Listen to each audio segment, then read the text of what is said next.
कार्यक्रम में आप सभी का हार्दिक स्वागत है। आज हम अपनी राजभाषा परिवार की जो भाषा श्रृंखला कार्यक्रम है उसके तहत हमारी दूसरी कड़ी में हमारे साथ आदरणीय योगीनाथ मिश्र जी हैं।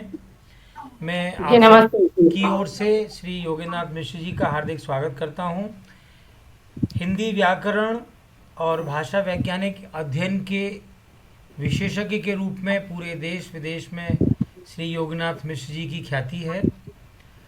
आपका संदेश राशक का भाषा वैज्ञानिक अध्ययन और इसके साथ ही हिंदी साहित्य भाषा विज्ञान अनुवाद और प्रयोजन मूलक हिंदी के ऊपर बहुत ही शोधपरक कार्य है। उल्लेखनीय आपके लेख आलेख, आपकी सोशल मीडिया पर टिप्पणियाँ हिंदी व्याकरण के इच्छुक विद्यार्थियों और शोधार्थियों के लिए पथ प्रदर्शक का कार्य करती हैं। केंद्रीय हिंदी संस्थान के बहुत सारे केंद्रों पर आपके कार्यक्रम आयोजित किए गए हैं।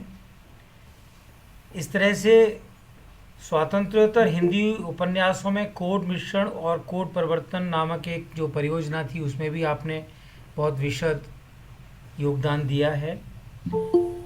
हिंदी गुजराती का तुलनात्मक और व्यतिरेकी अध्ययन, इस तरह से विश्वविद्यालय अनुदान आयोग की भी बहुत सी परियोजनाएं, आधुनिक हिंदी गद्य भाषा विकास के सोपान, थोड़ा सा कार्य भी इसमें शेष है। इस तरह की बहुत सी योजनाएं, बहुत से ग्रंथ, बहुत सी पुस्तकों पर आपका कार्य रहा है। व्याकरण में जो सामान्य नियम हैं, खासतौर से जिन पर हिंदी के प्रारंभिक विद्यार्थियों को कोई भी दिक्कत आती है, उनकी समस्याओं को सुलझाने में आपकी विशेष रुचि रहती है। और उस रूप में श्री योगीनाथ मिश्र जी को पूरे देश में उस रूप में जाना जाता है कि हिंदी व्याकरण का विद्यार्थी और शोधार्थी, जिनसे दोनों ही वर्ग के लोग एक अपनत्व का भाव जिनसे जुड़ता है, एक गुरु परंपरा शिष्य परंपरा में सीखने के लिए जिस व्यक्ति के लिए सबसे पहले नाम ध्यान आता है, वे हमारे बीच श्री योगीनाथ मिश्र जी हैं। आप बहुत सी संस्थाओं से, बहुत से कार्यालयों से, सरकारी और गैर सरकारी और अनेक प्रतिष्ठानों से जुड़े हुए हैं। अनेक आपके खाते में उपलब्धियां हैं। मैं अगर उनकी चर्चा करूंगा तो बहुत समय लगेगा। मैं आदरणीय श्री योगीनाथ मिश्र जी से निवेदन कर रहा हूं कि वे अपना मंच संभालें और 30 से 35-40 मिनट में अपनी अवधारणाएं हिंदी व्याकरण में लिंग विधान के सामान्य नियम, और उसके बाद हम अगले 15 से 20 मिनट अपने प्रतिभागियों के प्रश्नों का समाधान के लिए लेंगे। तो मैं आप सबकी ओर से श्री योगीनाथ मिश्र जी का राजभाषा परिवार वैश्विक समूह की ओर से हार्दिक स्वागत करता हूं। और जो भी प्रतिभागी हमारे साथ जुड़े हुए हैं, क्योंकि इस गूगल मीट में कोई एक समस्या है कि हम ज़्यादा प्रतिभागियों को ले नहीं पा रहे हैं, तो आप अपने अपने चैनल से यदि इसको फेसबुक लाइव या यूट्यूब लाइव करना चाहें तो आप कर सकते हैं, जिससे कि अधिक से अधिक लोग इसका लाभ ले सकें आज की परिचर्चा का। और हम रिकॉर्डिंग तो बाद में यूट्यूब चैनल पर डालेंगे ही। तो मैं आमंत्रित करता हूं श्री योगीनाथ मिश्र जी को अपनी वाणी को विराम देते हुए कि वे हिंदी व्याकरण में लिंग विधान के सामान्य नियमों पर आज की इस भाषिक श्रृंखला में, क्योंकि व्याकरण का आज का जो युग है सोशल मीडिया का, इसमें एक तो भाषा का ही ध्यान नहीं रखा जा रहा है, अपभाषा ही मुख्य भाषा बनती जा रही है, और उसमें व्याकरण तो और उपेक्षित पक्ष हो गया है। तो मैं हमारे बीच हमारा सौभाग्य है, कितने विद्वान श्री मिश्र जी हैं, तो मैं उनसे निवेदन करूंगा कि वे व्याकरण के सामान्य लिंग विधान के नियमों पर अपने समृद्ध ज्ञान से हमें अभिसिंचित करें। श्री मिश्र जी, प्रणाम सर। राजभाषा परिवार के सभी स्वजनों को नमस्कार। मैं मुख्य विषय पर आने के पहले, अच्छा एक बात है, आवाज आ रही है ना? जी सर, जी सर। बहुत अच्छी आवाज आ रही है, आप बोलते जाइए। ये सबसे बड़ी बात है। हाँ सर। तो मैं थोड़ी बात अपनी करना चाहता हूं कि मैं व्याकरण में आया कैसे और किस किस तरह से आगे की यात्रा रही। 2-4-5 मिनट में एक भूमिका के तौर पर तो सुविधा रहेगी। बीए हिंदी, भूगोल और संस्कृत के साथ करके अपने गृहनगर देवरिया से मैं बनारस पहुंचा भूगोल में एमए करने के लिए। हिंदी मेरा जो है सबसे कमजोर विषय रहा बीए में, लेकिन बीएचयू में भूगोल में मेरा प्रवेश नहीं हो सका, और चूंकि पढ़ाई करने के लिए बनारस गया ही था, तो काशी विद्यापीठ में मैंने हिंदी में प्रवेश ले लिया। हिंदी में वहाँ से जब पढ़ाई शुरू हुई तो पता नहीं कैसे मैंने भाषा में मेरी रुचि जो है गहरी हो गई। यहाँ तक कि जो एमए फाइनल में भाषा विज्ञान के पेपर में बहुत कम मेहनत के बावजूद 75 मार्क मेरे मिले थे। फिर बाद में मैंने बीएचयू से 2-3 वर्षों के बाद बीएचयू में भाषा विज्ञान विभाग शुरू हुआ, तो बीएचयू से भाषा विज्ञान में एमए किया, फिर वहीं से पीएचडी मैंने की। और इसी दौरान मुझे एक किताब मिली रामचंद्र वर्मा की अच्छी हिंदी, तो उसमें मेरी रुचि रही, पढ़ने लगा। हालांकि जो है उस किताब में जो कुछ भी है बहुत सतही है, और यही कारण है कि पंडित किशोरीदास वाजपेयी ने अच्छी हिंदी का नमूना लिख करके उस पूरी किताब की ऐसी तैसी की। और फिर वाजपेयी जी की किताब पर एक निगमानंद सरस्वती थे स्वामी जी, वो रामचंद्र वर्मा जी के खेमे के थे, फिर उन्होंने लिखा, वो भी किताब मेरे पास थी।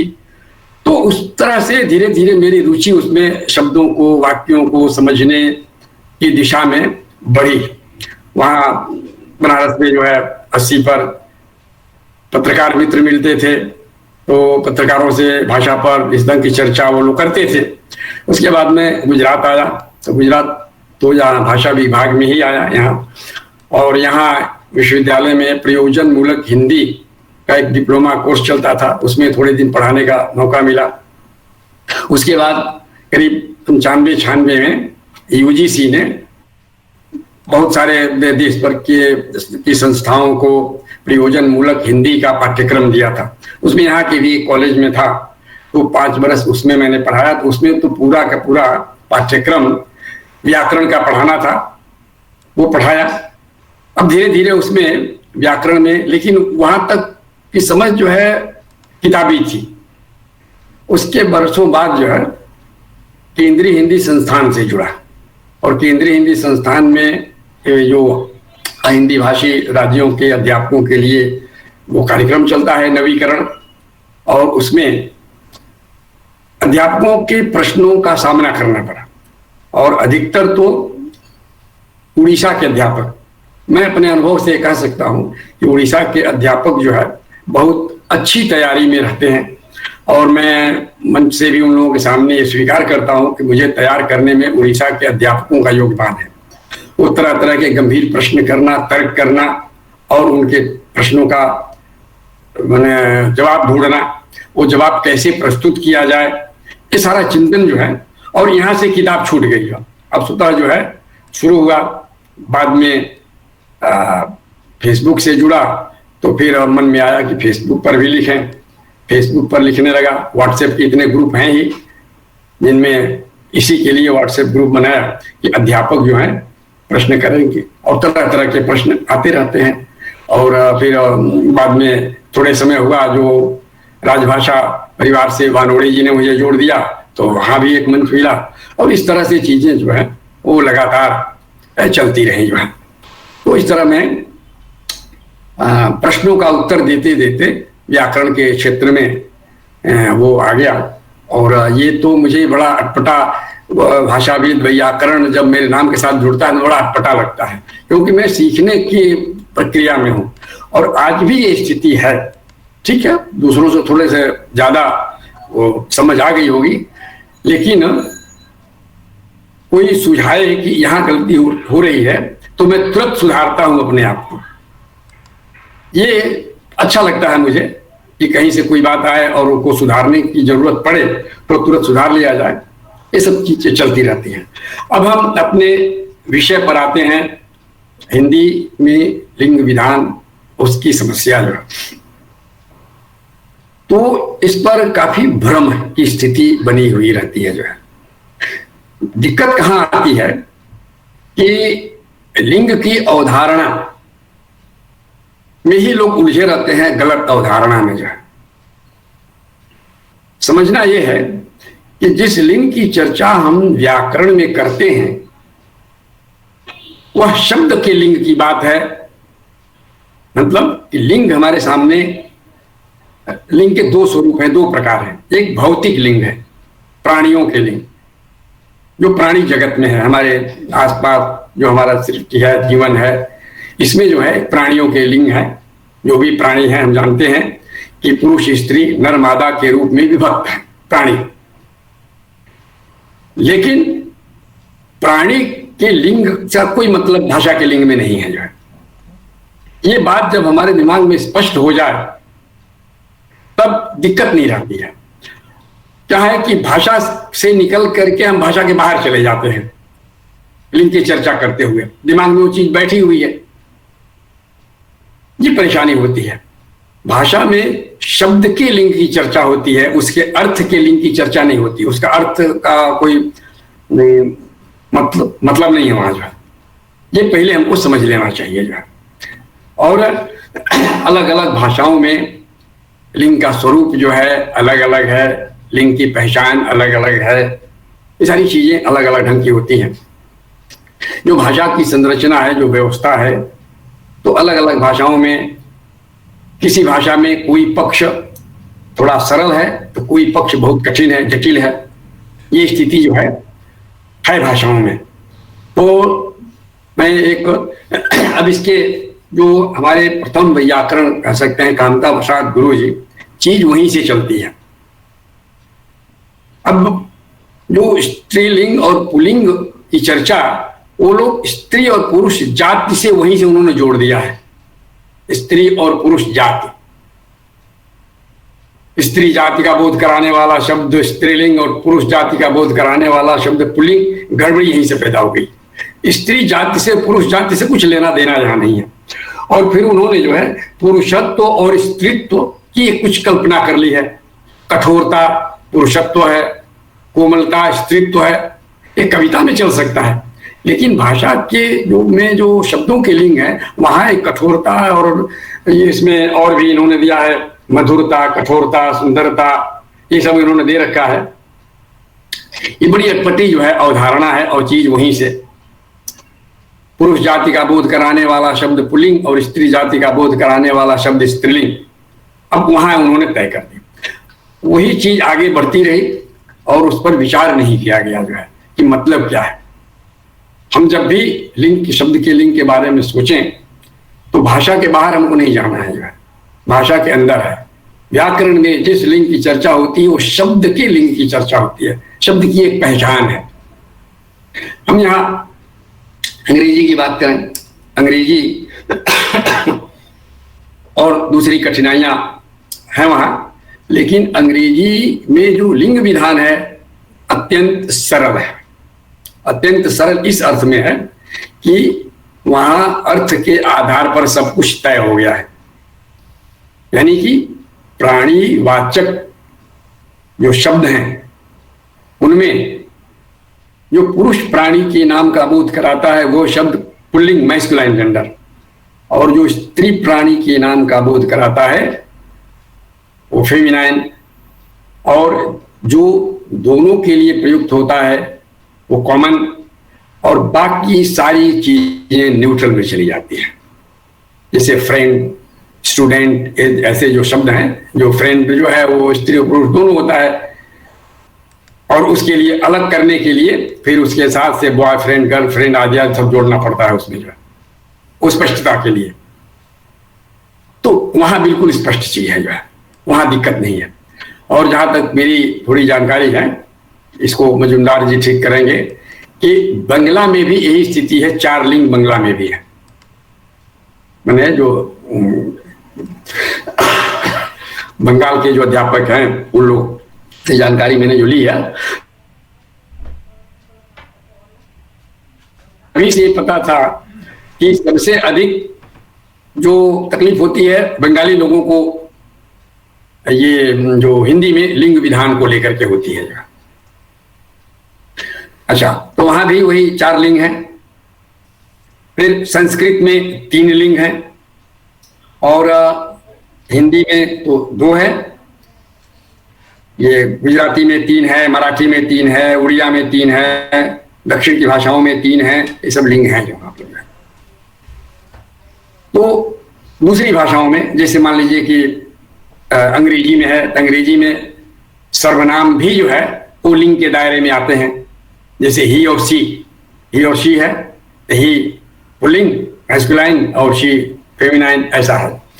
हिंदी में सिर्फ संज्ञा शब्द लिंग के दायरे में आते हैं। लिंग सिर्फ संज्ञा शब्दों का होता है और बाकी जगह उसका अध्याहार होता है। यानी सर्वनाम, विशेषण और क्रिया, इन शब्दों के लिंग अपने लिंग नहीं होते। हालांकि जो विशेषण है उनमें जो आकारांत विशेषण है उनमें पुल्लिंग स्त्रीलिंग का भेद है, बाकी शब्दों में नहीं है। संस्कृत में है, संस्कृत में विशेषणों में लिंग है, विशेषणों में विशेष, उसके साथ जो है सुंदर, सुंदरी, सुंदरम, ऐसा उनका चलता है। हम बात हिंदी की जो कर रहे हैं, तो समझ लीजिए कि हिंदी के हिसाब से शब्दों की पहचान जो है का एक माध्यम लिंग है। अमुक शब्द है पुल्लिंग एक वचन, अमुक शब्द है स्त्रीलिंग एक वचन, बहुवचन, ऐसा जो है शब्दों की पहचान परिकेंद्रित है। अब हिंदी और संस्कृत में भी वही स्थिति है कि कोई नियम हम नहीं बना सकते कि जिसके चलते या जिसके माध्यम से आधार पर हिंदी के सभी शब्दों के लिंग की पहचान हम सरलता से कर सकें। ये हमारा प्रस्थान है, ये हमको मानकर चलना पड़ेगा। जैसे कि अंग्रेजी में है, अंग्रेजी में बिल्कुल दिक्कत नहीं है, जो है कि पुरुष प्राणी के नाम का बोध कराने वाला शब्द पुल्लिंग और स्त्री प्राणी के नाम का बोध कराने वाला शब्द स्त्रीलिंग, जो दोनों के लिए आता है वो कॉमन जेंडर जो है वह लिंग। और बाकी सारी चीजें जो है पेड़ पौधे, प्रकृति और निर्जीव पदार्थ सब कुछ न्यूट्रल में आ जाता है, नपुंसक लिंग वहां सुविधा है। हिंदी में ऐसा नहीं है, हिंदी में ऐसा किया भी नहीं जा सकता। अभी 4-5 दिन पहले जो है ये कोई अजय कुमार जी हैं, उन्होंने एक पोस्ट किया था, उस पर कई लोगों ने टिप्पणियां वगैरह की थी, उस पर जो उसको मैंने रखा है एक आधार प्रस्तुत करने के लिए। तो उन्होंने कहा है कि यदि नपुंसक शब्दों की श्रेणी बनाएं और उसके लिए प्रत्यय निश्चित करें तो शायद इस समस्या का समाधान हो सकता है। इसका जवाब यही है कि हम भाषा के नियम में कुछ छेड़छाड़ नहीं कर सकते। भाषा के नियम हम नहीं बनाते हैं, यही है अब जो है भाषा के नियम हम नहीं बनाते। भाषा के नियम सारी चीजें जो है भाषा भाषी समाज की सामूहिक चेतना बनाती है, जो है हम कुछ नहीं कर सकते। हम सिर्फ, हमारा काम क्या है कि भाषा के प्रयोगों का निरीक्षण परीक्षण करके भाषा किन नियमों के तहत काम करती है उन नियमों को खोज निकालना, इतना ही हमारा काम है। जो भाषा चिंतक है, व्याकरण कह लीजिए, भाषा विज्ञानी कह लीजिए, जो भी है वो इतने ही कर सकते हैं।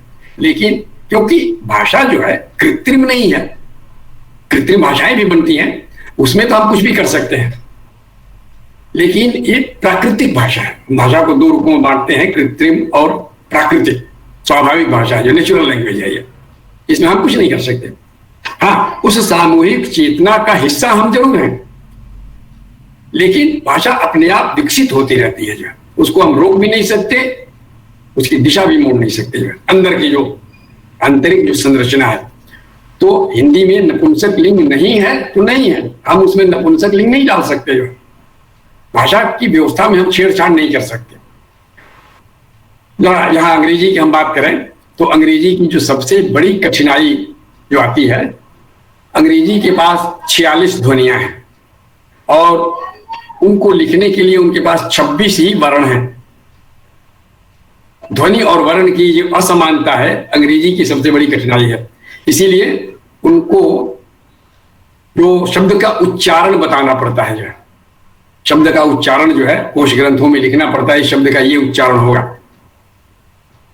वो बताते हैं। उसके उच्चारण के भी नियम भी इससे नहीं किए जा सकते। और जो हम अंग्रेजी सीखने में हमको जो परेशानी होती है वही परेशानी उनके बच्चों को होती है। जो इसके लिए कहते हैं कि बहुत कोशिश लोगों ने की कि अंग्रेजी की जो वर्णमाला है, अल्फाबेट है, उसको सुधार दिया जाए। अगर ये इतना ही सरल काम होता तो उनके पास भी जितनी ध्वनियां हैं उतने ही वर्ण होते, लेकिन ऐसा नहीं है। 26 लेटर अंग्रेजी में हैं, तो 26 लेटर से ही हमको काम चलाना है और उसको सीखना पड़ता है हमको। तो स्थिति भाषा की व्यवस्था को हम बदल नहीं सकते। उस व्यवस्था का अध्ययन करके और उसको कैसे समझा जाए और सरलता से सीखा जाए, इसकी पद्धतियां हम विकसित कर सकते हैं।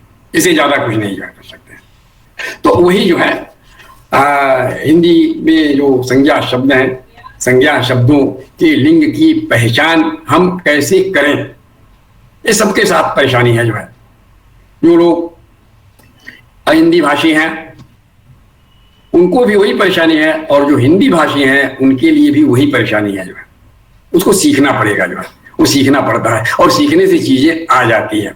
क्योंकि मनुष्य का मस्तिष्क ऐसे निर्मित है भाषा सीखने के लिए कि वो सारी चीजों को वो समझ लेता है, मेहनत करके चीजें जो है समझ लेता है, उसमें कोई दिक्कत नहीं होती है। इसमें शॉर्टकट कुछ नहीं है। जो है शॉर्टकट जो है कुछ नहीं है। हिंदी के जो प्रचार प्रसार के जो आरंभिक समय था, जब गांधी जी ने राष्ट्रभाषा के रूप में हिंदी का प्रचार प्रसार शुरू किया था, तो उसमें आप लोगों ने किताबों में पढ़ा होगा कि देवनागरी लिपि की विशेषताएं, देवनागरी लिपि में सुधार उधार, संस्थागत रूप से और व्यक्तिगत रूप से तमाम सुधार सुझाए गए। गांधी जी ने अलग सुझाया, ये विनोबा भावे ने अलग सुझाया। विनोबा भावे ने कहा कि अ के ऊपर ही आ की, ई की, ऊ की सबकी मात्राएं दे करके जो है लिखा जाए तो सरल रहेगा। और बहुत लंबे समय तक उनकी पुस्तकों का प्रकाशन उन्हीं के उस माने जो लिपि सुधार में हुआ था। लेकिन कहीं कुछ गांधी जी ने सुझाव दिया कि जो बड़ी की छोटी की मात्रा देने के लिए बड़ी की जो डंडी है उसको आधा कर दिया जाए तो छोटी कहलाएगी। कोई सुधार लागू नहीं हो पाया, कुछ थोड़े से एक आध सुधारों के अलावा, क्योंकि हो नहीं सकता ये जो। और वे लोग तो क्या थे, पुराने लोग जो थे वे भाषा चिंतक और भाषा वैज्ञानिक और व्याकरण नहीं थे। वे लोग शुद्ध रूप से विद्वान थे, और हिंदी का प्रचार प्रसार अधिक से अधिक हो ये सदिच्छा उनमें थी। शुद्ध हृदय वाले लोग थे। तो ये सब चीजें थी। तो अब इतनी बात मैंने इसलिए कही कि ये हमको नहीं सोचना है कि कुछ ऐसे नियम बन जाएं जिनसे कि सारी की सारी मैंने शब्दों को, सभी शब्दों के जो है लिंग की पहचान हम कर सके। ये संभव नहीं है, हो ही नहीं सकता। जो संभव है वो ये कि थोड़े से ऐसे नियम सुझाए जाएं जिनसे काफी कुछ चीजों की लिंग की पहचान हो सके, और बाकी जो है वो कोश ग्रंथों से ये चीज होती है। अंग्रेजी के कोश ग्रंथों में देखिए लिंग का निर्देश नहीं होता, लेकिन हिंदी के कोश ग्रंथों में लिंग का निर्देश होता है कि पुल्लिंग और स्त्रीलिंग। क्यों ऐसा करना पड़ा? वो इसलिए कि जहां हमको कोई शंका होती है तो कोश ग्रंथ हम देखते हैं। कई बार ऐसा होता है कि जो शब्द प्रचलन में नहीं है, वो शब्द तो हम जानते हैं लेकिन ज्यादा प्रचलन में नहीं है, तो लिखते समय कहीं वाक्य में वो शब्द आया तो हमको भी दुविधा होने लगती है कि स्त्रीलिंग है कि पुल्लिंग है ये। तो फिर कोश ग्रंथ हम देखना शुरू करते हैं। जो है कोश ग्रंथ में देखते हैं कि स्त्रीलिंग है कि पुल्लिंग है, वो निर्णय करना पड़ता है। और एक चीज और, जो जिन लोगों ने ये व्याकरण की किताब जो लोग जानने के लिए पढ़ते होंगे, एक और चीज बीच में आ जाती है उभय लिंग की। पुल्लिंग, स्त्रीलिंग और उभय लिंग की चर्चा आ जाती है। उभय लिंग का नाम पंडित कामता प्रसाद गुरु ने भी लिया है, और ये वासुदेव नंदन प्रसाद ने भी लिया है जो है उभय लिंग, और कुछ शब्द उन्होंने गिनाए हैं उभय लिंग वाले। वो गलत बात हो जाती है। कामदा प्रसाद गुरु ने भी पुल्लिंग और स्त्रीलिंग की तो बात कही है, आगे चल करके बीच में कुछ शब्दों की उन्होंने सूची दे रखी है। 8-10 शब्द ऐसे हैं, गिनाया है, कहा कि ये उभय लिंग है। ये उभय लिंग का की जो अवधारणा ही जो है वहां गलत है। उनका उभय लिंग का तात्पर्य ये है कि ये लिंग में भी चलता है, स्त्रीलिंग में भी चलता है। यानी हिंदी में उभय लिंग जैसा कुछ नहीं है, अलग से उभय लिंग है ही नहीं, लेकिन ये लोग लिखते हैं। और जिन शब्दों का प्रयोग पुल्लिंग और स्त्रीलिंग दोनों में होने लगता है तो उसको लोग मान लेते हैं कि उभय लिंग है। ऐसा नहीं है, शब्द का लिंग तो एक ही होता है। जैसे उसमें कामता प्रसाद गुरु ने पवन शब्द का उदाहरण लिया है, पुस्तक शब्द का उदाहरण लिया है, समाज शब्द का उदाहरण लिया है। ये पुल्लिंग में भी चलता है, स्त्रीलिंग में भी चलता है, कामता प्रसाद गुरु ने। अब हम इस पर विचार करें तो ऐसा उन्होंने क्यों लिखा होगा? ऐसा उन्होंने इसलिए लिखा होगा कि जिस समय वो व्याकरण तैयार कर रहे थे, अपना लिख रहे थे, एक तो प्रारंभिक कार्य है उनका। कोई भी प्रारंभिक कार्य परिपूर्ण नहीं होता, प्रारंभिक तो प्रारंभिक ही होता है, आगे चल करके उस पर कार्य किया जाता है। तो उस समय तक हुआ ये होगा कि दोनों रूपों में, पुल्लिंग और स्त्रीलिंग दोनों में उसका प्रयोग लोग करते रहे होंगे।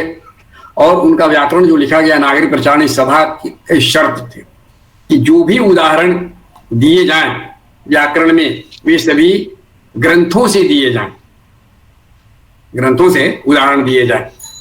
ये बात है कि अपने मन से आप वाक्य बना करके नहीं देंगे, ग्रंथों से उदाहरण लेकर के देंगे। तो उस समय दोनों में ये शब्द चलते होंगे, इसलिए उन्होंने उसको उठा करके दोनों में दे दिया।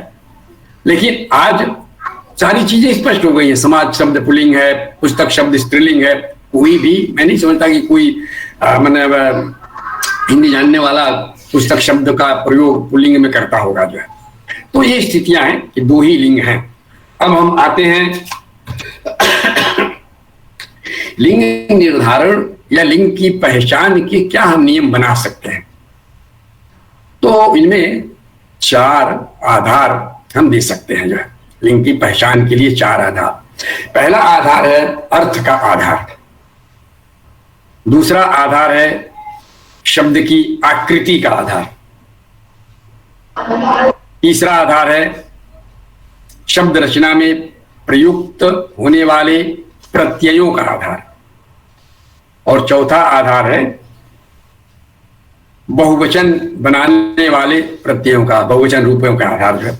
इस तरह से, और ये सभी जो है एक काम चलाऊ है, सारी चीजों को उसमें समाहित नहीं किया जा सकता।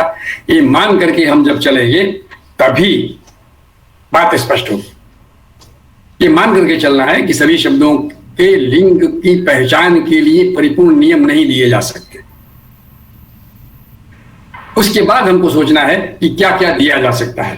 तो मान लीजिए कि अर्थ का आधार है, तो अर्थ के आधार में यह है कि जो प्राणीवाचक शब्द हैं, अर्थ तात्पर्य यहां है कि प्राणीवाचक शब्दों के लिंग की पहचान अर्थ के आधार पर की जाती है। अर्थ के आधार पर, यानी पुरुष प्राणी का बोध कराने वाले शब्द पुल्लिंग और स्त्री प्राणी का बोध कराने वाले शब्द स्त्रीलिंग। लेकिन ये नियम तभी लागू पड़ेगा जब पुरुष स्त्री नर मादा दोनों के लिए अलग अलग शब्द भाषा में मौजूद है, तब ये नियम लागू पड़ेगा।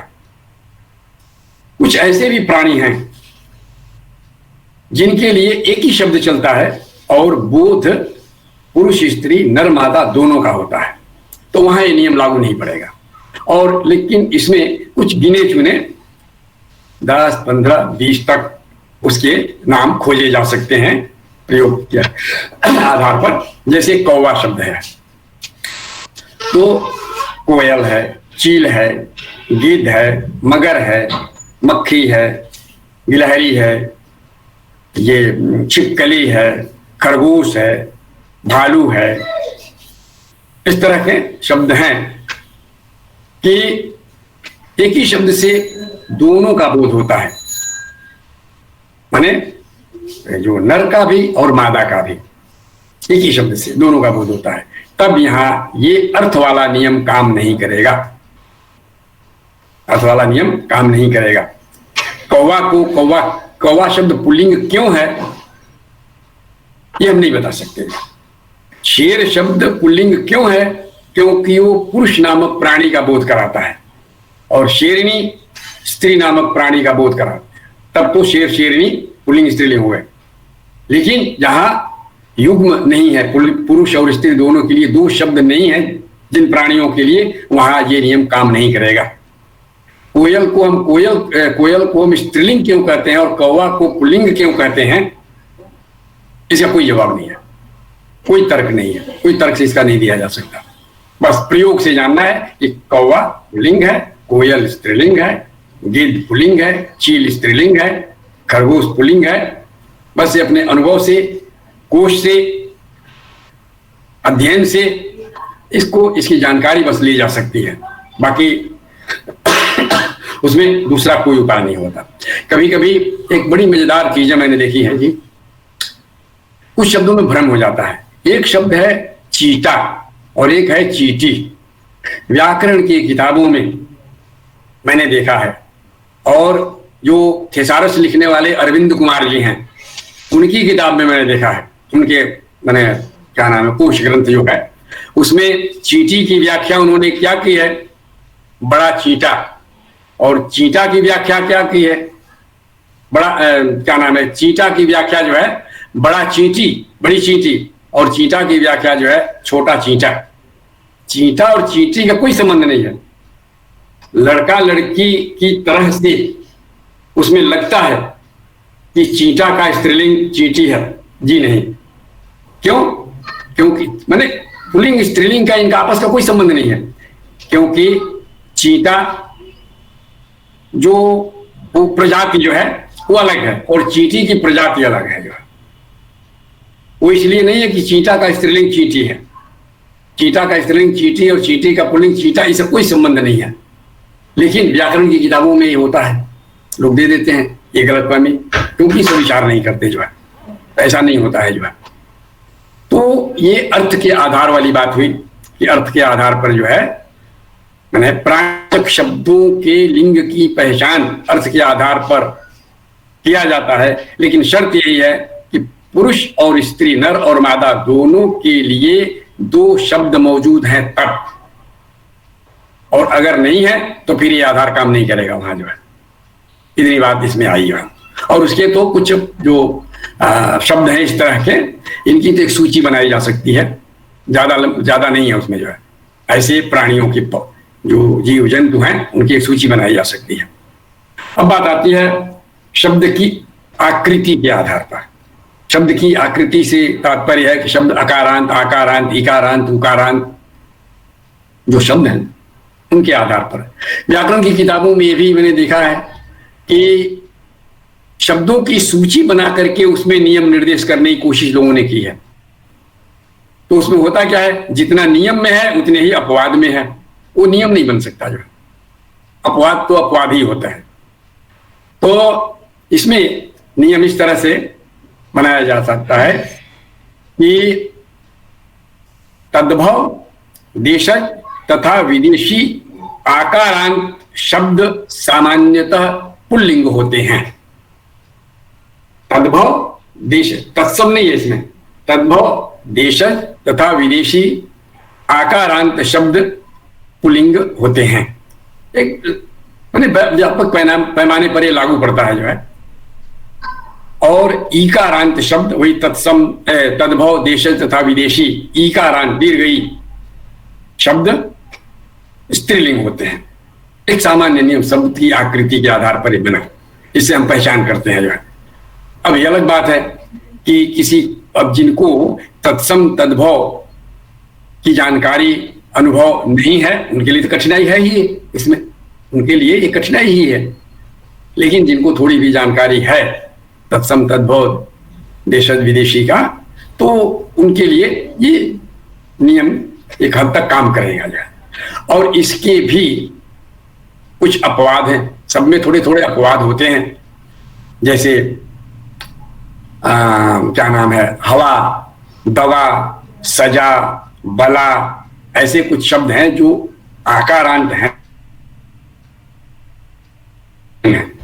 और पानी, हाथी, साथी, मोती, ऐसे कुछ शब्द हैं, दही, जो कि ईकारांत हैं, लेकिन ये पुल्लिंग है, ये अपवाद में जाते हैं। इनके लिए कोई कारण खोजे कोई कि इसमें ये कारण है, उसका कारण नहीं खोजा जा सकता जो है, बस इनको अपवाद रूप में मान लिया जाएगा जो है।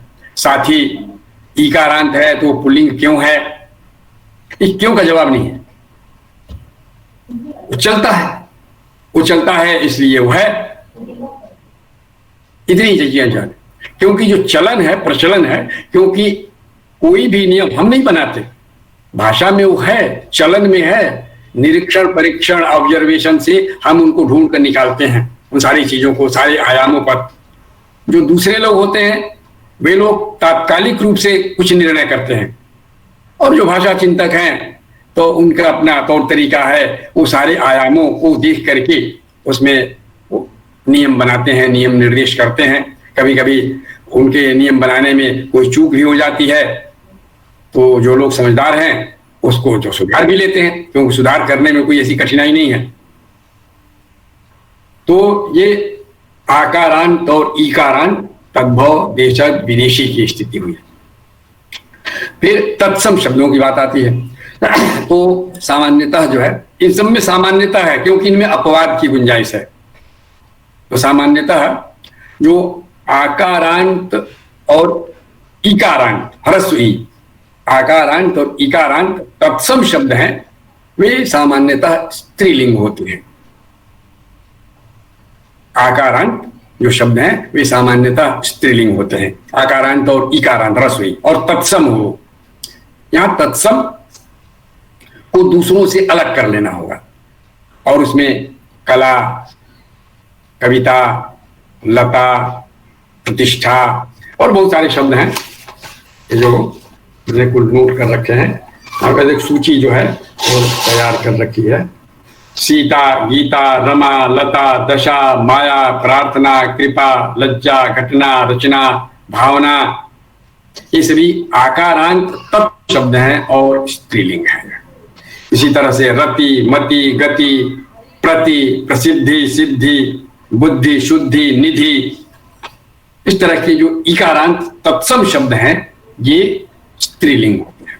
लेकिन इनमें भी कुछ शब्द हैं जो गिने जा सकते हैं, कुछ शब्द हैं जो आकारांत और इकारांत होते हुए भी पुल्लिंग हैं, जैसे दाता, विधाता, नेता, अभिनेता, प्रणेता, ब्रह्मा, राजा, कर्ता, भोक्ता, प्रयोक्ता, और ऐसे ही ऋषि, कपि, शशि, रवि, मुनि, पति, गिरि, ये सब इकारांत हैं, तत्सम हैं, लेकिन ये शब्द जो है पुल्लिंग में आते हैं।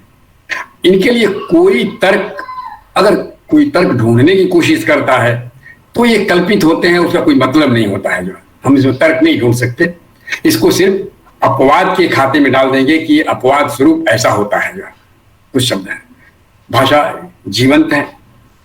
जैसे संस्कृत का ही जो है 3 शब्द ऐसे आते हैं उदाहरण के रूप में, बहुत उनका प्रचलन है। दारा, स्त्री और कलत्र, ये 3 शब्द हैं। अर्थ की दृष्टि से तो एक ही है, स्त्री बोधक शब्द है, लेकिन तीनों 3 लिंगों में है। दारा पुल्लिंग, स्त्री स्त्रीलिंग और कलत्र नपुंसक लिंग है।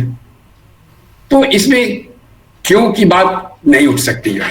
हम हर बात में जो क्यों सोचते हैं तो क्यों नहीं उठेगा जी इसमें जो है। अब कुछ लोग कल्पित वो करने लगे तो अलग बात है।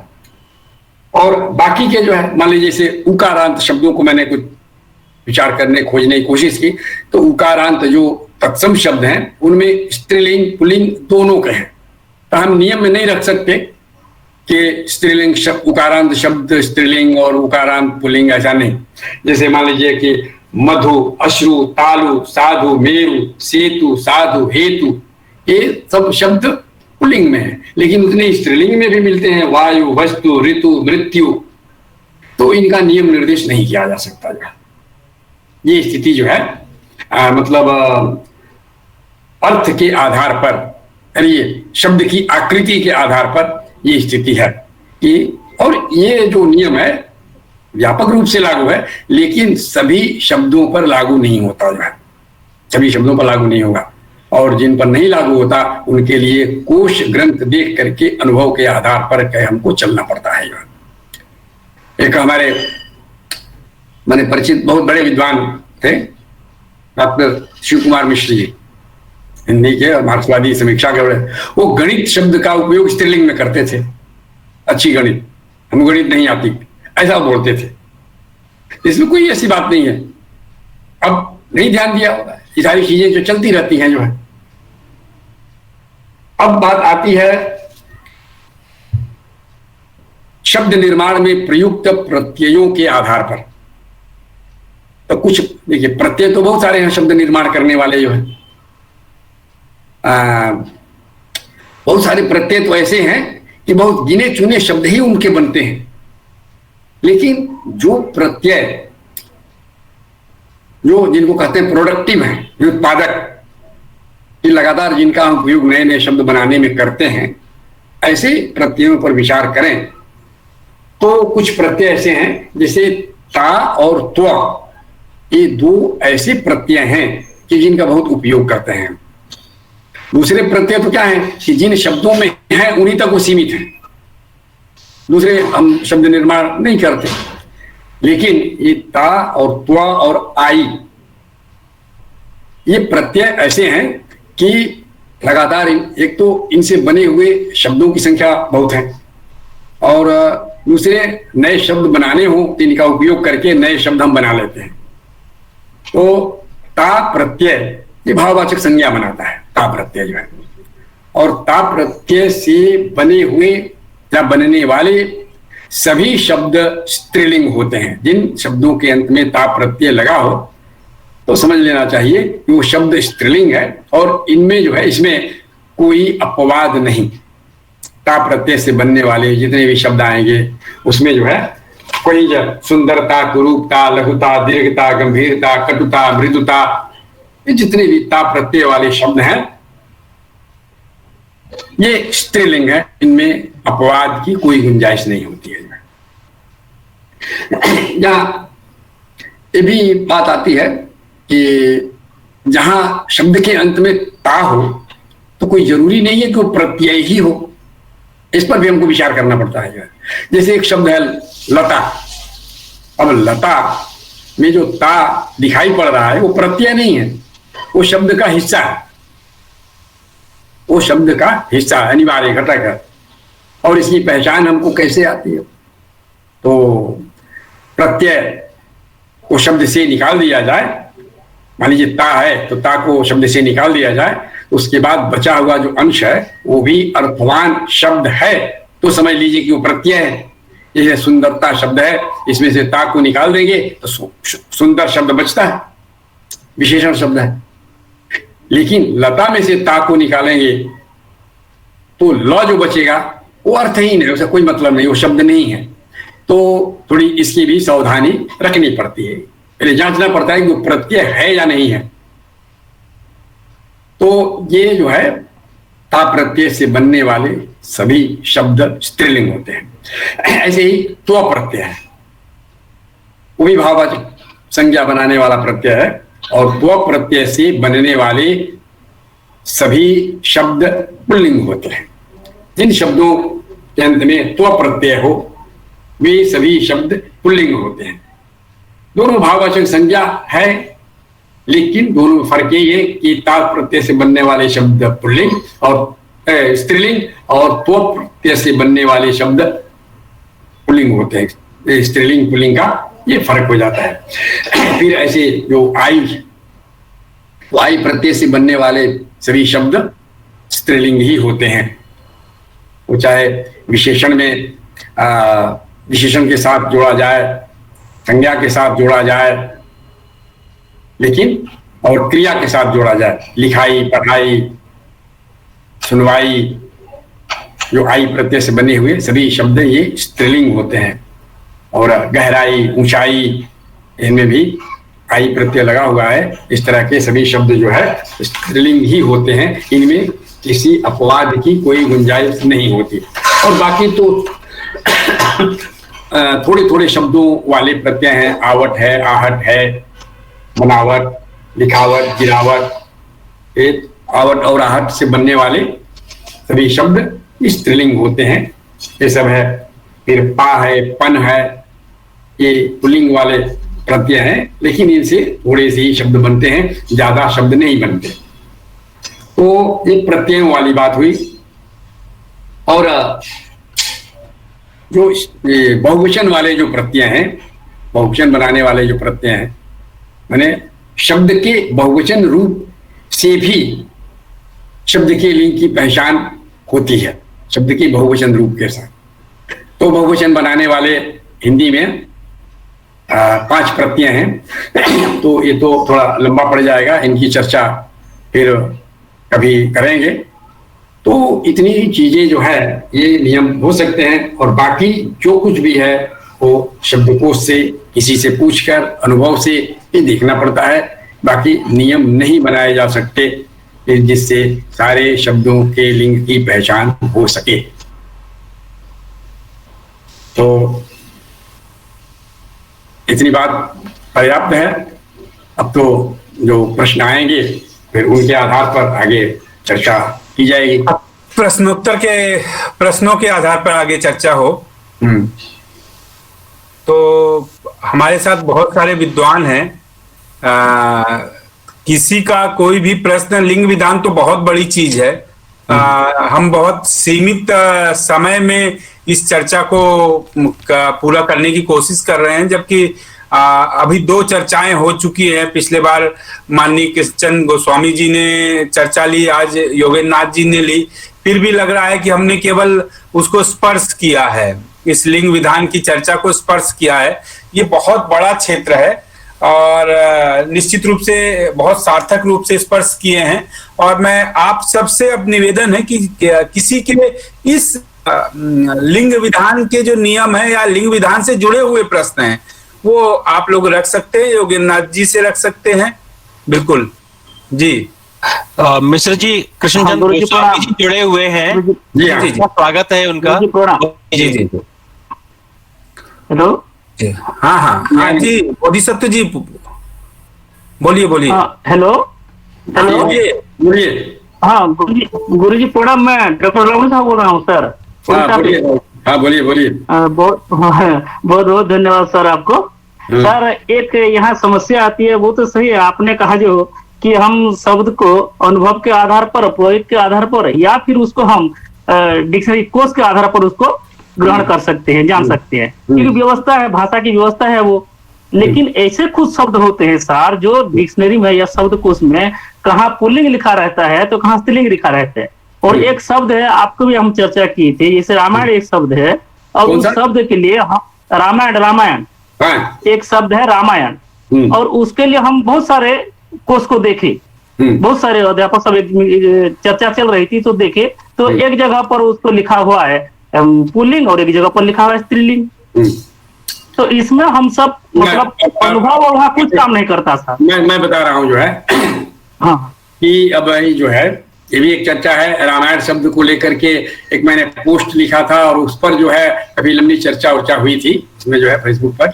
उसमें क्या है देखिए, कोश ग्रंथ भी मैं कहूं कि जैसे कि आज के समय में, आज के दिन तक हिंदी में एक भी ऐसा व्याकरण नहीं है जिससे कि आज की हिंदी के प्रयोगों की संतुलित व्याख्या की जा सके।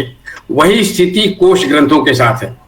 कोश ग्रंथ हिंदी में कि जो निर्विवाद हो कोई नहीं है ही नहीं। ले दे करके हिंदी शब्द सागर है। हिंदी शब्द सागर कई चरणों में बना, और जिस समय कोश बनता है तो उस समय, और ये आरंभिक समय था, ये जब 1920 के बाद शब्द सागर बना, वो तो 4 खंडों में बना था। और शब्द सागर बनाने वाले, जो रचना करने वाले लोग थे, कोशकार नहीं थे। वे सभी बड़े हिंदी के विद्वान थे और इस कमी को पूरा करने की उन्होंने कोशिश की। तो उस समय जो चीजें चल रही थी उनको आधार लेकर के उन लोगों ने कोश में शब्द के लिंग की बात की। लेकिन इस तरह के जो शब्द हैं, जैसे अभी मैंने बताया ना कि कामता प्रसाद गुरु ने पुस्तक शब्द को पुल्लिंग स्त्रीलिंग दोनों में लिखा है, समाज शब्द को पुल्लिंग स्त्रीलिंग दोनों में लिया है उन्होंने। कारण उसका ये कि जो चल रहा है उसी के आधार पर उनको करना है, दूसरा कोई आधार नहीं है।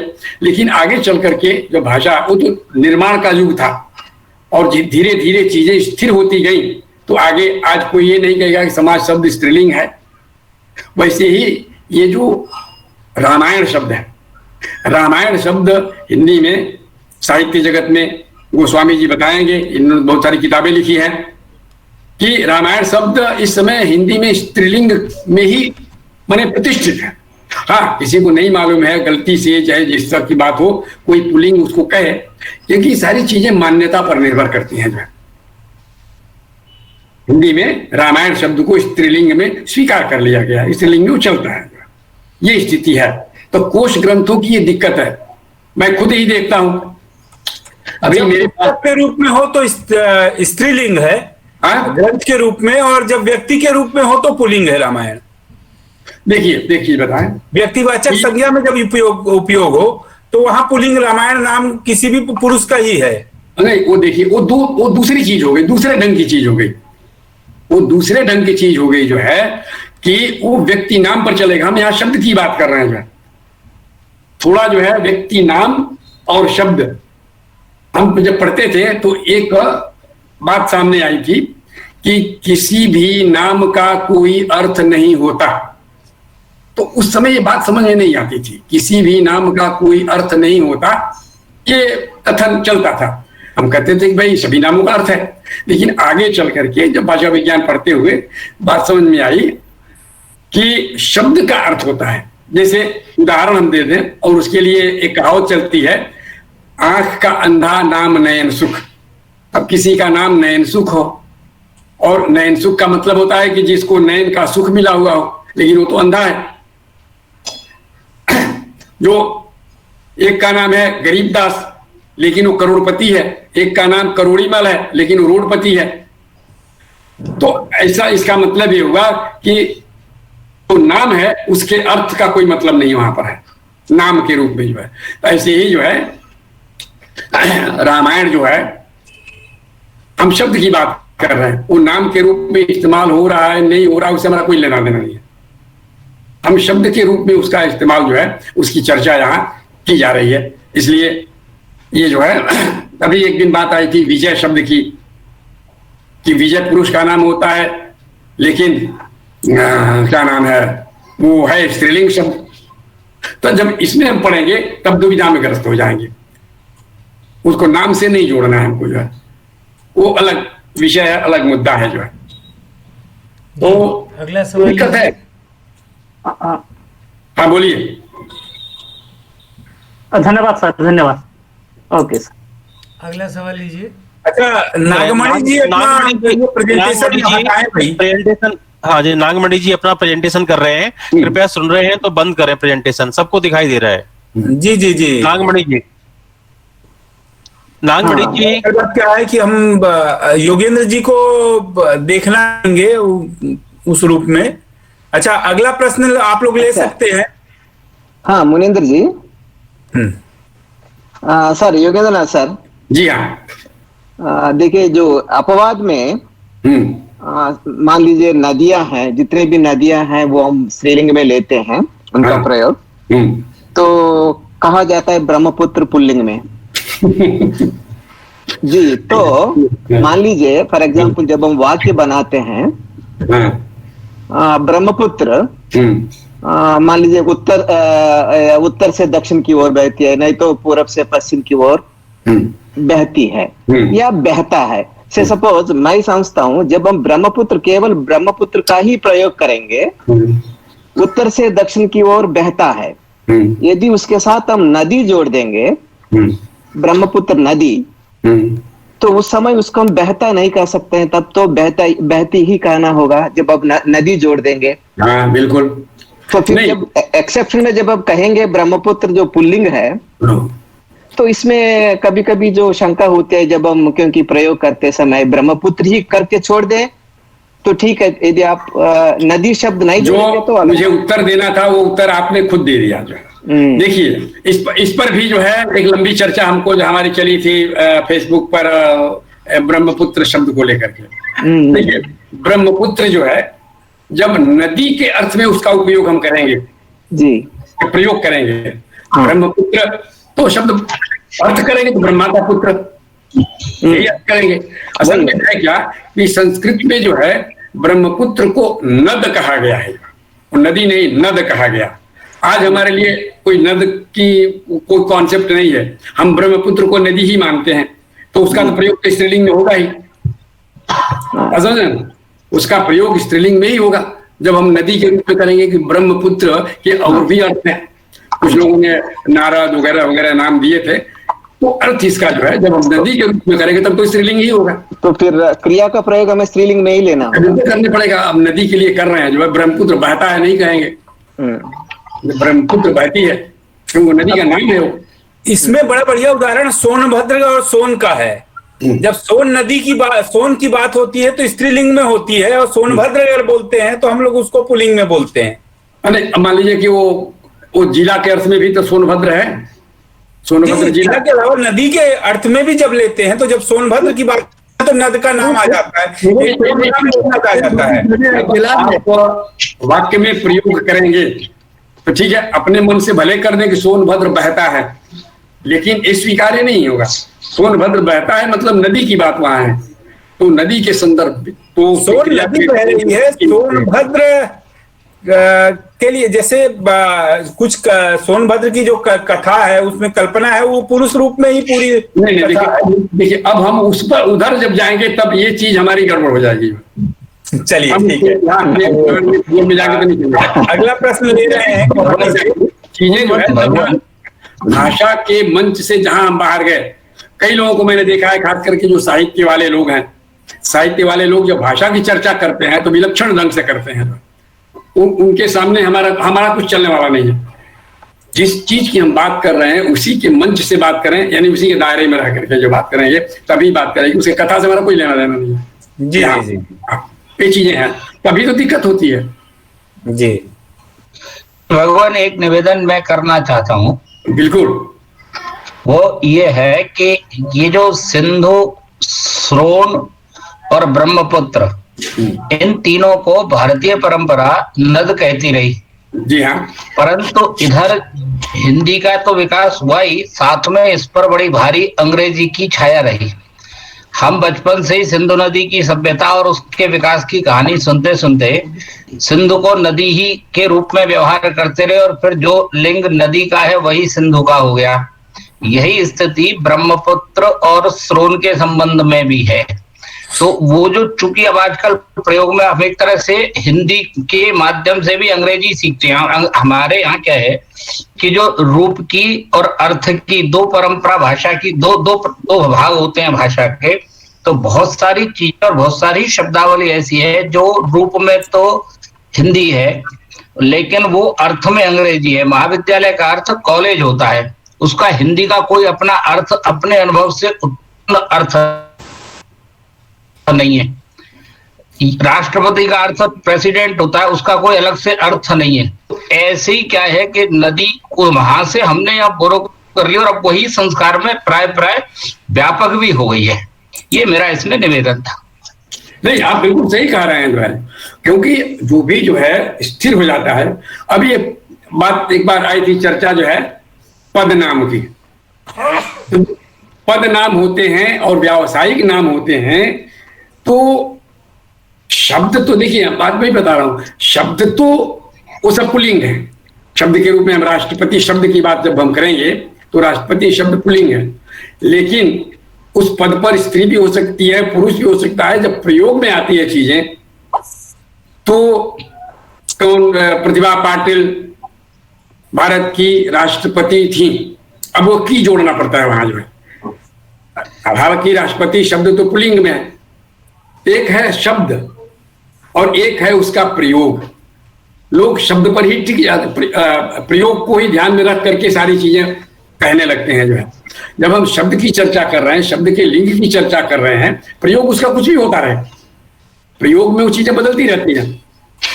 राष्ट्रपति है और भी दूसरे जो पद नाम हैं, क्या नाम है, सोनिया गांधी कांग्रेस की नेता हैं और कांग्रेस की नेता हैं, और राहुल गांधी कांग्रेस के नेता हैं, ऐसा बोलते हैं। लेकिन नेता शब्द को जब लेंगे सारे प्रयोगों से काट करके लिंग है, तो ये स्थिति होती है। तो हम एक ही साथ शब्द के स्वरूप और उसके प्रयोग दोनों को जब मिला देंगे तब हम भ्रम में पड़ जाएंगे। प्रयोग तो होते हैं, तरह तरह के प्रयोग होते हैं एक ही शब्द के जो है, तो उसमें दिक्कत पड़ती है जो है, ये बातें आती हैं। जैसे विशेषण शब्दों का प्रयोग जो है, विशेषण शब्दों का प्रयोग संज्ञा के रूप में होता है, लेकिन हम उनको विशेषण तो विशेषण ही कहेंगे। जैसे अमीर, गरीब, इस ढंग के शब्द हैं, गरीब होता है, लेकिन है तो ये विशेषण शब्द। तो भाषा में जब किसी शब्द की पहचान, उसकी हैसियत बतानी होती है तो उसकी एक ही हैसियत होती है। बार बार मैं एक उदाहरण देता हूं कि आप किसी संस्था में हैं और संस्था का जो बड़ा है, आप सीनियर हैं, उनके चले जाने के बाद, छुट्टी पर रहने के बाद आप उसकी जिम्मेदारी संभालते हैं। जैसे अध्यापक कोई है, प्रिंसिपल नहीं है, तो सीनियर अध्यापक जो है प्रिंसिपल का काम करता है, लेकिन प्रिंसिपल नहीं होता, वो रहता है तो अध्यापक। उसके जो डिजिग्नेशन संस्था ने तय किया है वही रहेगा, और काम भले ही वो 10 तरह का कर ले अपनी कुशलता के आधार पर। वही स्थिति शब्दों की होती है, शब्दों के की एक पहचान होती है, और हम प्रयोगों से हट करके सिर्फ शब्दों की पहचान की बात कर रहे हैं। जो प्रयोग में जाएंगे तो फिर दिक्कत हो जाएगी, जो प्रयोग तरह तरह के हो जाएंगे। हाँ, और आगे। सर प्रणाम, मैं राम कुमार पटेल उड़ीसा से। जी हाँ, जी हाँ।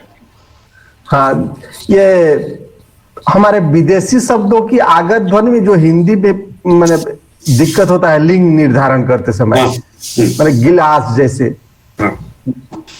ग्लास जैसे बोलते हैं, आजकल हिंदी में भी प्रचलन हो गया, गिलास नहीं बोलकर ग्लास भी बोलते हैं। तो ऐसे बहुत सारे आगत ध्वनि, विदेशी ध्वनि जो है, तो उस समय लिंग निर्धारण करना जरूरी है क्या? कैसे ही हम प्रचलन में, मैं इसके लिए ये सारी चीजें जो है कि जो विदेशी शब्द हैं, तो हम वहां तो सब सारे के सारे जो इस ढंग के शब्द हैं नपुंसक लिंग में हैं, और जो प्रयोग करने वाले हैं, प्रयोग में जो स्थिर हो जाता है, सारे शब्द स्थिर नहीं हो पाते एक समय में, और जो स्थिर हो जाते हैं उसके लिंग की बात आती है। और कुछ शब्द ऐसे होते हैं कि दोनों में चलते हैं, जो इस ढंग के आगत शब्द हैं, क्योंकि हमारी परंपरा उसका निर्देश नहीं करती, क्योंकि तो बाहर से आए हुए शब्द हैं। तो ऐसे शब्द जो है दोनों रूपों में चलते हैं, और भविष्य में जाकर के, आगे चल करके किसी एक में वे स्थिर हो जाते हैं, किसी एक में। लेकिन जब तक स्थिर नहीं होता तब तक वो दोनों रूपों में चलता है। अब देखिए, मैं एक बात बताऊं, मैं वीडियो शब्द जो है और पोस्ट, ये पुल्लिंग में मैं लिखता हूँ। बहुत से लोगों को देखा है फेसबुक पर, वे लोग वीडियो शब्द को स्त्रीलिंग में लिखते हैं, मैं पुल्लिंग में लिखता हूं। मैं ये नहीं कहूंगा कि मैं ही सही हूं और सामने वाला गलत है, समझ रहे हैं? तो कुछ चीजें एकदम जो जीवंत भाषा होती है, तो उसमें एकदम सारी चीजें यंत्र की तरह सुनिश्चित नहीं हो सकता, हमको ये नहीं मान करके चलना चाहिए। और वही मैंने कहा ना कि क्या चल रहा है, ज्यादा क्या चलता है, शब्दों को प्रयोग धर्मी कहा गया है।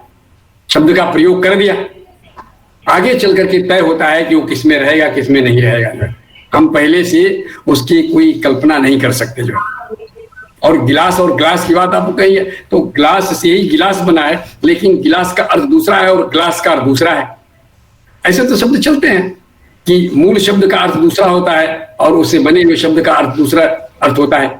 जैसे हम उदाहरण देते हैं स्तन और थन का, स्तन से ही थन बना है, लेकिन थन जो है, जो पशुओं के थन है, स्तन मनुष्य के लिए उभय लिंग को, धारणा को हिंदी भाषा से ग्रहण कर लेना चाहिए सर।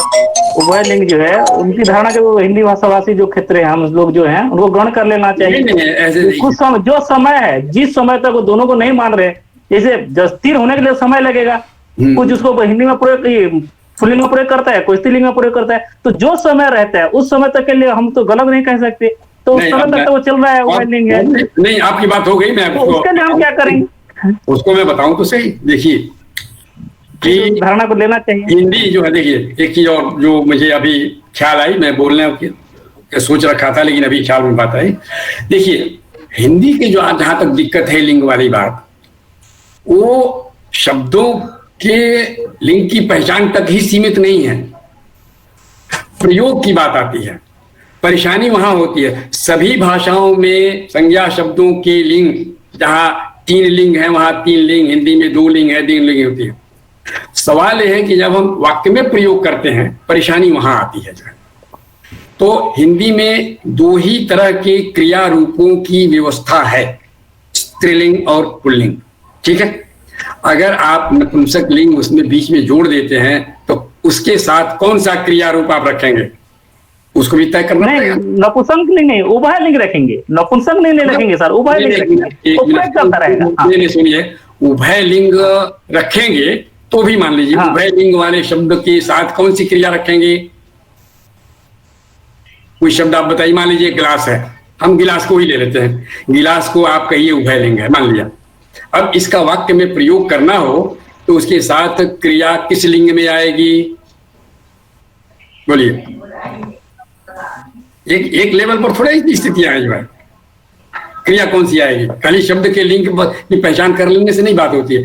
और जिन भाषाओं में क्रिया से सीधा कोई संबंध नहीं है वहां कोई दिक्कत नहीं है। जैसे बंगला वाले जो लोग हैं उनको उतनी दिक्कत इसलिए नहीं होती, क्रिया से उनका है ही नहीं, लेकिन हिंदी में तो है। हिंदी में जो क्रियाएं हैं उनको छोड़ करके बाकी सभी क्रियाएं कर्ता के लिंग वचन से निर्धारित होती हैं। तो हम मान लेते हैं कि गिलास शब्द को हम उभय लिंग मान लें, तो उभय लिंग की क्रिया क्या होगी, पुल्लिंग होगी, पुल्लिंग आएगा। हम तो यही कहते हैं कि आखिर गिलास टूट गई कहेंगे या गिलास टूट गया कहेंगे, टूट गया से पुल्लिंग हो गया। जब आप टूट गया होता है तो टूट गया, और टूट गई कहेंगे तो स्त्रीलिंग हो गई। ये सब चीजें हैं, खाली कह देने से नहीं कि इसको मान लिया जाए, उसको स्वीकार कर लिया जाए। हम ऊपर से स्वीकार कुछ नहीं कर सकते, ये सिर्फ चीजें कहने के लिए है कि स्वीकार कर लीजिए। भाषा की व्यवस्था है, हमारा काम उसको समझना और समझाना है, हम उसमें फेरफार नहीं कर सकते। इतना ऐसा काम नहीं है कि फट से फेरफार कर दें उसका, जो हम नहीं कर सकते। हम प्रयोग कर सकते हैं, भाषा अपनी गति से, अपने ढंग से, अपने अंदरूनी शक्ति से आगे बढ़ती रहती है, उसमें रूप विधान होते रहते हैं, चीजें बदलती रहती हैं, लेकिन हम कुछ नहीं कर सकते। तो ये सामने मैंने रखा कि आप उसको उभय लिंग मानिए, तो फिर क्रिया की खोज कीजिए कौन सी क्रिया रखेंगे। जबकि हिंदी में 2 ही क्रिया के 2 ही रूप हमारे सामने हैं। छोटी गिलास कहेंगे, छोटा गिलास कहेंगे, या तीसरा विशेषण कोई लाएंगे, वो नहीं हो सकता। ठीक है, आगे बोलिए। पर भगवान हाँ, विशेषण लगाने से लिंग कैसे, विशेष्य का लिंग कैसे बदलेगा। हमने कहा बड़ा बाजार और हमने कहा छोटी बाजार, तो स्त्रीलिंग पुल्लिंग कैसे होगा। नहीं, एक ही देखिए, वो तो बड़ा का बड़ी हुआ, बाजार तो बाजार ही बना रहा। नहीं मैं बताऊँ, इसमें जो है कभी कभी लोगों को इसे हो जाता है कि विशेष्य के अनुसार विशेषण होता है, विशेषण के अनुसार विशेषण नहीं होता। हाँ, विशेष्य के अनुसार विशेषण होता है जो। और फिर कई बात चर्चा में आती, बहुत लंबे समय तक जो है ये जो उर्दू का ताजा शब्द है, तो ताजा शब्द लोग ताजा कहानी, ताजा कविता, लेकिन आगे चल करके ताजा ताजी, अब वो बन गया जो है। ऐसे ही जो है कुछ शब्द है ताजी खबर, एक शब्द है उम्दा, एक शब्द है उम्दा, तो उम्दा का उम्दी नहीं चलता। तो उम्दा जो विशेषण है वो पुल्लिंग और स्त्रीलिंग दोनों के साथ वो चलेगा। जो है ही नहीं उसकी हम कल्पना क्या करेंगे। और चीजें आ जाती हैं सामने, जो है भाषा प्रयोग में चीजें चलती रहती हैं, बहुत सारी चीज। और इसमें जो लेखक हैं, पत्रकार हैं, इनका बड़ा योगदान होता है। पत्रकार जो है भाषा को बहुत प्रभावित करते हैं, क्योंकि उनको रोज लिखना होता है। मुझे याद है 80 के समय में जब अखबारों में भूतपूर्व की जगह सिर्फ पूर्व शब्द जब चलने लगा, 80 के दशक में चला था, तो हमको खुद बड़ी परेशानी होती थी और गुस्सा आता था कि भूतपूर्व को इन्होंने पूर्व कर दिया है जो। लेकिन आज पूर्व ही चलता है, चल गया तो चल गया। ये चीजें जो है चलती रहती हैं, हम कुछ नहीं कर सकते उसमें, जो है आगे चल करके वो चीजें जगह बना लेती हैं, और जो जगह बना लेती हैं उनका हम नियम निर्धारित करते हैं, और जो जगह में अभी नहीं आ सकी हैं। अब देखिए डॉक्टर रघुवीर जी थे, उन्होंने हजारों शब्दों की रचना की, लेकिन उनमें से कुछ 100 शब्द ही हैं जो चलन में हैं, बाकी सब किताबों में बंद पड़े हैं। तो इसीलिए कहा गया शब्द जो होते हैं प्रयोग धर्मी होते हैं, और हमको हमेशा प्रयोगों पर ध्यान रखना पड़ता है जो है।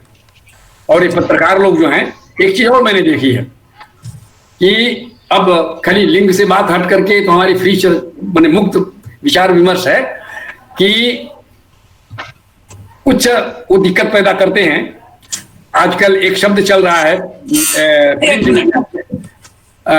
उत्सव मना, उत्सव मनाया गया नहीं, उत्सव मना। हो सकता है कि आगे चल करके ये स्वीकार कर लिया जाए। एक कारण इसका क्या है, उनको जो है अखबार में स्पेस देखना होता है। ये जो पंचमाक्षर हैं, इनकी जगह पर बिंदी का चलन किसने किया? बिंदी का चलन जो है प्रेस ने किया, स्पेस को कम करने के लिए जो है। अब वो चीज व्याकरण में आ गई। हालांकि ये लेखन जो है, लेखन व्यवस्था, वो व्याकरण का मुख्य हिस्सा नहीं है। बहुत सी चीजें वो लेखन की चीज होती हैं। जैसे हम वहां लिख करके गंगा लिखें या बिंदी देकर गंगा लिखें, बोलेंगे तो हम गंगा ही, शब्द तो गंगा ही है। बोलने में वो बिंदी और पंचम वर्ण नहीं आता, वो लिखने में आता है। लेकिन क्योंकि वो लिखित रूप है, इसलिए व्याकरण में उसकी चर्चा होती है, फिर उसके सिद्धांत लोग बनाने लगते हैं। लेकिन वो लेखन की चीज होती है। तो लेखन भी जो है शब्दों को, इसके प्रयोग को प्रभावित करता है जो है। और ये सारी चीजों पर अपना ध्यान रहता है। जो स्थिर हो गई उसको नियम के अंतर्गत लेते हैं, फिर उसके नियम हम ढूंढते हैं। प्रयोग दूसरे करते हैं, प्रयोग का चलन दूसरे करते हैं, और भाषा चिंतन फिर उसके नियम ढूंढना शुरू करते हैं। ये उनका काम है। आगे जी गुरु जी, बहुत बहुत धन्यवाद। अब मैं आमंत्रित करता हूँ आज के इस पूरे आयोजन के एक समीक्षात्मक रूप से तो कह नहीं सकते, मैं उसको समीक्षा शब्द तो नहीं कह सकता, क्योंकि हम आदरणीय योगीनाथ मिश्र जी की और कृष्णचंद्र गोस्वामी जी की किसी गोष्ठी की समीक्षा करने लायक तो हम बड़े नहीं हुए हैं, ना इतनी हम हिमाकत कर सकते हैं। लेकिन इस पूरे आयोजन की ओर से, इस आयोजन का एक समग्र रूप से एक कैप्सूल प्रोग्राम के लिए 2 मिनट में देता हूँ नितिन हमारे मुनीन्द्र मिश्र जी को, जिनकी की पूरी भागीरथ तपस्या है इस पूरे आयोजन को कराने में। तो मैं आमंत्रित करता हूँ, जो कि किसी कारणवश नहीं जुड़ पाए थे प्रारंभ में, श्री मुनीन्द्र मिश्र जी कि 2 मिनट में आज के इस आयोजन को समेकित करें। और उसके बाद धन्यवाद ज्ञापन के लिए मैं आमंत्रित करूँगा आदरणीय सुनील भूटानी जी को। धन्यवाद राजीव जी। आपने जो बात कही सचमुच बहुत समीक्षा की बात नहीं है, केवल हम एक जो बातें निकल के आई हैं उन्हीं बातों की चर्चा करेंगे। कि अंत में माननीय योगेंद्रनाथ मिश्र जी ने बताया कि जो प्रयोग है व्याकरण का, वो प्रयोग धर्मी प्रयोग मतलब उपयोग होता है। ये कोई युक्ति के अनुसार इसका उपयोग होता है। हम ये नहीं कर सकते कि इसके नियम को बहुत रूढ़ मान लें। वैसे भी भाषा की व्यवस्था ही प्रयोग के अनुसार परिवर्तित, निर्मित और आगे बढ़ती रहती है। वही बात निकल के आई है। बहुत सारी चीजें हैं जिसको हम अगर हम उसके उपयोग को देखें अन्य रूपों में तो अलग पाएंगे, लेकिन जब हम हिंदी में प्रयोग को देखते हैं तो अपने आप एक अलग प्रयोग में आ जाती है। लिंग विधान पे जो हमारी चर्चा है, ये चर्चा आगे भी होगी और कोई ये हमारी अंतिम चर्चा नहीं कि लिंग विधान पे। और आप सबसे एक और निवेदन है कि अगर आप व्याकरण के किसी विषय पे आप चर्चा चाहते हो कि इस विषय पे चर्चा हो, तो आप राजभाषा परिवार के जो व्हाट्सएप समूह हैं या राजभाषा परिवार का फेसबुक समूह है, वहां पे अपने उस विषय के बारे में लिखिए कि इस विषय में चर्चा। हम देखेंगे कि किसी विशेषज्ञ को लाकर अगर वो विषय सबके उपयोगी होगा तो हम जरूर उस चर्चा को आगे बढ़ाएंगे। और राजभाषा परिवार इस जो श्रृंखला है प्रत्येक शनिवार को 7 बजे से 8 बजे तक इसको नियमित रूप से चलाना चाहता है, क्योंकि हमारा मानना है कि व्याकरण की चर्चा बहुत जरूरी है। आज सचमुच में कई सारी बातें हमारे सामने आई जो मन में कहीं खटके रहते हैं कि ऐसा क्यों है। उन खटकों को जो बंद दरवाजे थे उसको कहीं न कहीं से खोला है। अब ये कह सकते कि पूरी तरह हम एकदम से खुल के और वो हो गए, लेकिन दरवाजे में कहीं न कहीं थोड़ी रंध्र बना है या बनी है। अगर स्थिति की बात करें तो आप सब लोग हमारे साथ तो आए हैं और ये सारी चर्चा आगे बढ़ रही है, ये निरंतर रूप से बढ़ेगी। आज अच्छा मैं एक और चीज कहूंगा कि हम लोग 100 लोगों को ही जोड़ पाए। हमारी कुछ तकनीकी समस्या थी, हमने शूट लिया हुआ है, 250 लोगों की सोचे हुए थे, किसी कारण से हम असल बात एक नियमित लिंक बना दिए हैं कि पूरा हमारी यही लिंक चलती रहेगी। इस लिंक के कारण से हम 250 लोगों को जोड़ नहीं पाए। हम आगे प्रयास करेंगे कि ये 250 लोग जुड़ सके, क्योंकि 100 से ऊपर लोग हमारे क्यू में दिख रहे थे, हम उनको नहीं जोड़ पाए। इसका बड़ा कष्ट है। और हम भी इसी कारण से कि हम बाद में इसको YouTube लाइव करेंगे, Facebook लाइव करेंगे, हम सोच रहे थे कि आजकल जो का वो रहा है कि 50-60 लोगों से ज्यादा लोग जुड़ते नहीं, तो वही सोच के हम किए थे। लेकिन हमारी पिछले दोनों बार की स्थितियां यही रही कि हम 200-250 से ऊपर लोग हमारे साथ जुड़ना चाहते रहे हैं या आज भी जुड़ना चाहते रहे, हम नहीं जुड़ पाए। तो आगे ये स्थितियों को हम निश्चित रूप से बेहतर करेंगे और संभव हुआ तो फेसबुक लाइव भी अगली चर्चा से हमारा चलेगा। धन्यवाद। और अब धन्यवाद ज्ञापन के लिए हमारे साथी श्री सुनील भूटानी जी।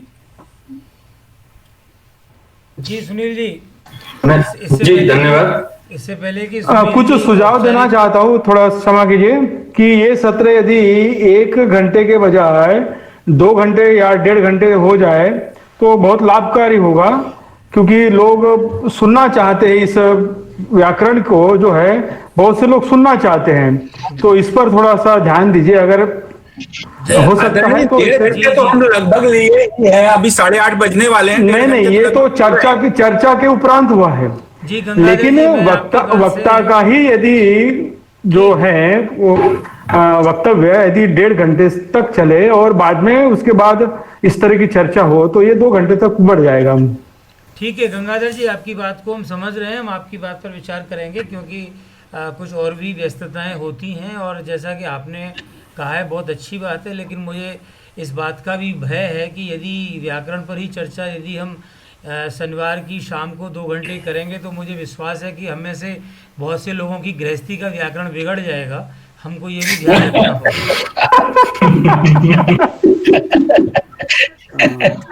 राजीव भाई है, ब्रज के वासी हैं, ब्रज के वासी साली रहते हैं।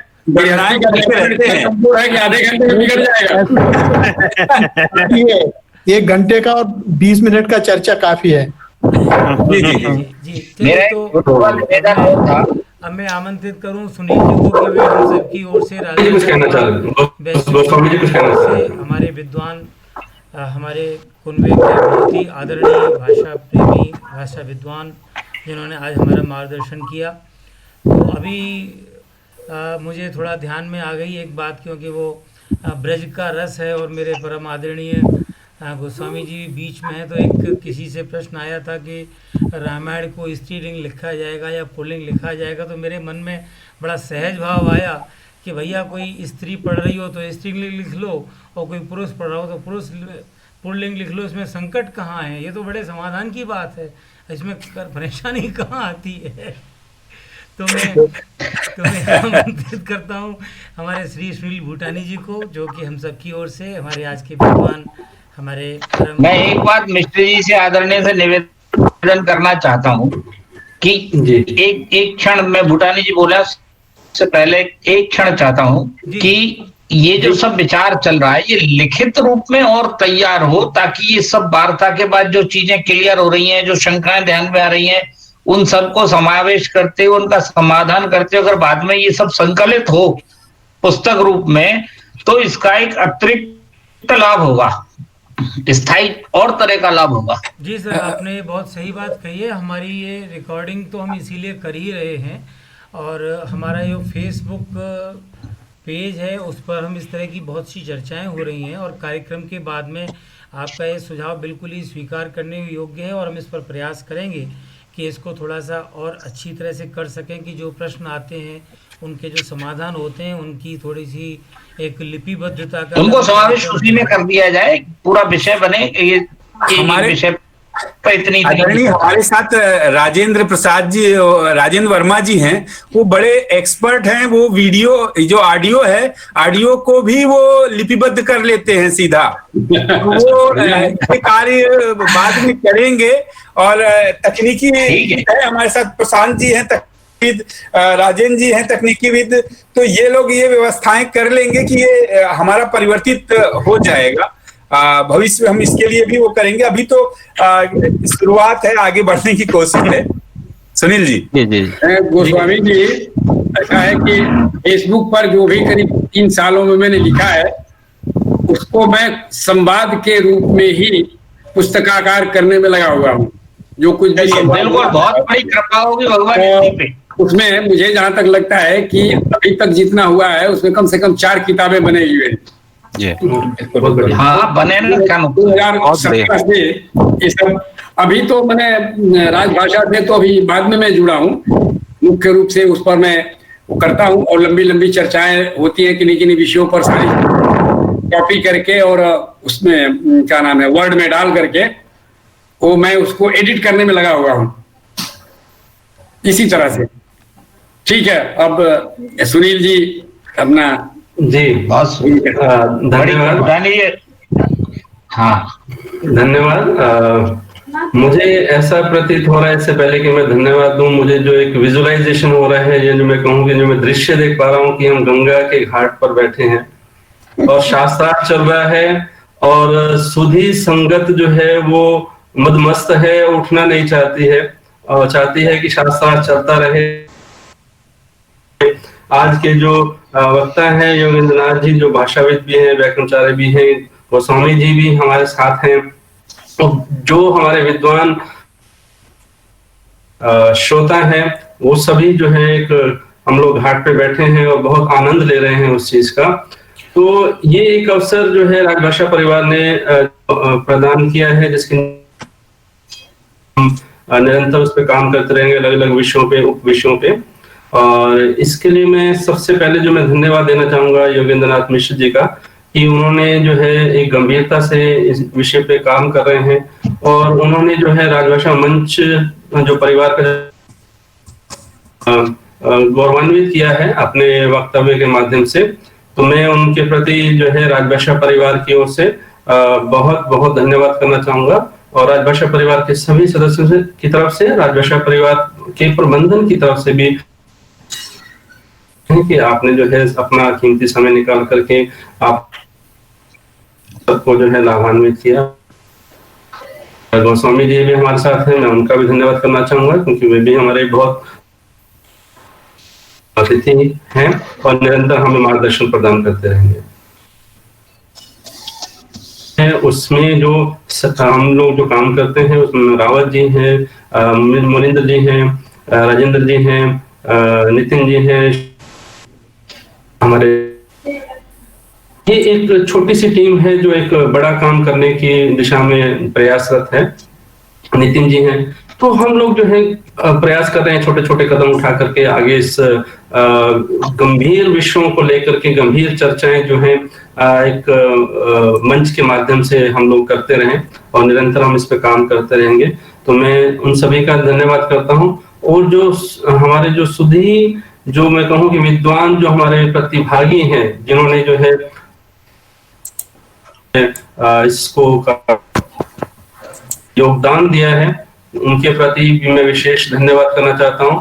और उन सभी लोगों क्षमा प्रार्थी हूँ राजभाषा परिवार की तरफ से, जिन्हें हम प्रवेश नहीं दे पाए तकनीकी कारण से। वो उसके बारे में उल्लेख हमारे मिश्र जी ने किया ही है। तो मैं आप सभी का उन्हें आभार व्यक्त करता हूं और अगले सप्ताह फिर 7 बजे मिलेंगे एक नए विषय के साथ या इसी के अनुक्रम में जैसा भी होगा, क्योंकि इसके अलावा हमारे जो मंच पर जो भी जैसा आगे होगा, लेकिन ये है कि हाँ अगले शनिवार हम लोग 7 बजे मिलेंगे। बहुत धन्यवाद, शुक्रिया। नमस्कार। नमस्कार सर। हाँ, बहुत बहुत धन्यवाद, अच्छा लगा जी, धन्यवाद सर। तो अब हम धीरे धीरे जो है प्रस्थान कर सकते हैं अपने अपने